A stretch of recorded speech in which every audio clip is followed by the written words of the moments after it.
Perkenalkan Bu, nama saya Rebecca Frida Utagarat dari Prodi D3 Keperawatan. Saya akan menjelaskan tentang sejarah keperawatan.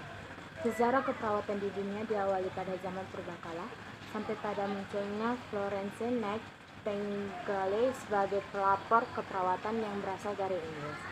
Di zaman purbakala, di zaman ini mereka masih meyakini bahwa sakitnya seseorang disebabkan karena kekuatan alam atau pengaruh gaib seperti batu-batu, pohon-pohon besar, dan gunung-gunung tinggi. Di zaman keagamaan, di zaman ini orang-orang masih mempercayai spiritual di mana seseorang yang sakit dapat disebabkan karena adanya dosa kutukan Tuhan.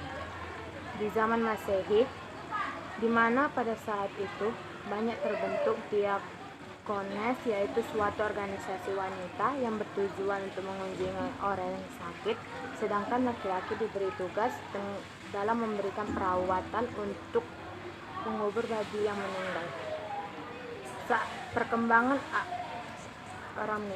Perkembangan di Indonesia.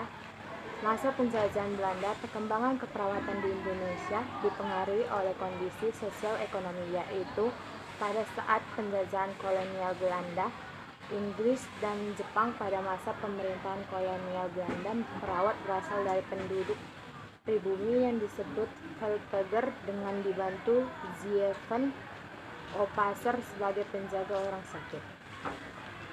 Masa penjajahan Inggris pada tahun 1812 sampai 1816, Gubernur Jenderal Inggris sangat memperhatikan kesehatan rakyat. Ia melakukan berbagai upaya untuk memperbaiki derajat kesehatan pendudukan pribumi, antara lain pencacaran umum, cara perawatan pasien dengan gangguan jiwa, kesehatan para tahanan.